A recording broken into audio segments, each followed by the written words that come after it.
Saudara-saudara yang saya kasihi di dalam Tuhan Yesus Kristus, kita akan bersama-sama merenungkan firman Tuhan untuk pertumbuhan iman kita. Untuk itu mari kita memohon pertolongan dan pimpinan dari Tuhan melalui doa kita. Segala hormat dan puji syukur kami naikkan kepadamu ya Tuhan, oleh karena kesempatan yang senantiasa Tuhan berikan kepada kami untuk membaca dan merenungkan firman-Mu. Biarlah firman-Mu memperkaya kehidupan kami, menerangi jalan-jalan kami. Di dalam nama Tuhan Yesus kami berdoa. Amin. Bacaan Alkitab yang akan kita renungkan bersama pada hari ini terambil dari Injil Lukas pasal yang ke-12 ayat 57 sampai dengan 59. Saya akan membacakan demikian. Dan mengapakah engkau juga tidak memutuskan sendiri apa yang benar?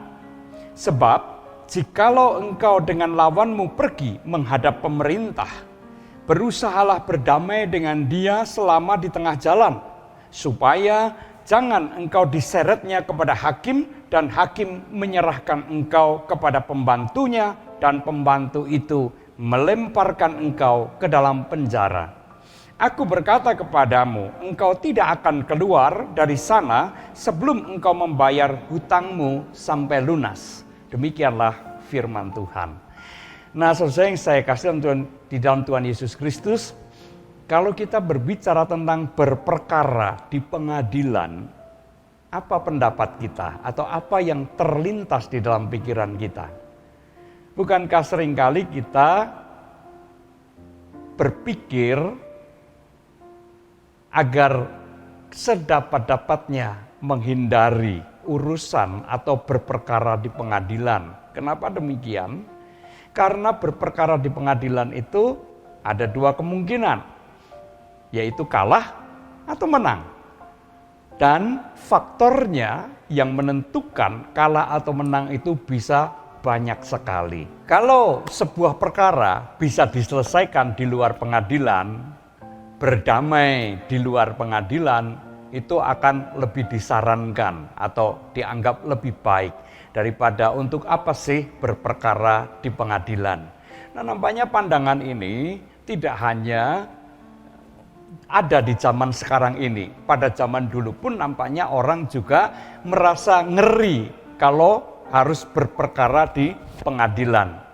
Dan itu bisa kita lihat tercermin di dalam ajaran Tuhan Yesus atau perumpamaan yang diajarkan oleh Tuhan Yesus di dalam bacaan kita tadi. Kalau Tuhan Yesus berbicara tentang bagaimana seseorang berperkara dengan pemerintah, dengan hakim yang kemudian akhirnya kejeblos atau dijebloskan ke dalam penjara, sebenarnya Tuhan Yesus tidak sedang berbicara tentang pengadilan manusia. Tuhan Yesus memakai gambaran tentang pengadilan manusia itu untuk mengajarkan sesuatu yang jauh lebih penting, jauh lebih utama, yaitu pengadilan Allah. Nah, melalui perumpamaan itu, Tuhan Yesus hendak mengatakan begini, kalau terhadap pengadilan manusia saja, sedapat-dapatnya kamu menghindari. Supaya jangan sampai kamu kalah dan kemudian kamu dijebloskan ke dalam penjara, ya, karena kesalahanmu, karena kamu tidak bisa membayar hutang, maka kamu akan berada di dalam penjara itu sampai kamu bisa melunaskan hutang-hutangmu. Nah, saudara yang terkasih dalam Tuhan Yesus Kristus, kalau terhadap pengadilan manusia saja, orang merasa takut dan ngeri. Terlebih-lebih seharusnya manusia, kita, ngeri. Lebih ngeri lagi terhadap pengadilan Allah.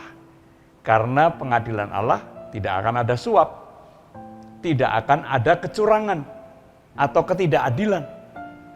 Apa yang terjadi di sana adalah semata-mata keadilan belaka, keadilan Allah.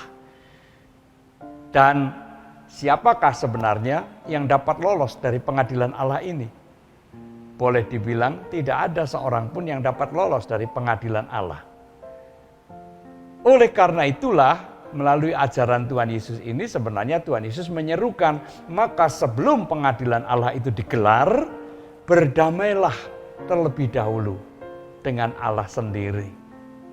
Bagaimana kita berdamai dengan Allah? Tidak lain adalah bertobatlah dari segala apa yang jahat, dari segala dosa-dosa kita. Itulah jalan satu-satunya untuk berdamai dengan Allah, dengan bertobat, menyesali atas segala dosa dan kesalahan kita, dan menerima Tuhan Yesus sebagai penolong, sebagai juru selamat dan pembaru hidup kita. Sehingga hidup kita diperbarui, kita menjalani kehidupan secara baru bersama-sama dengan Allah.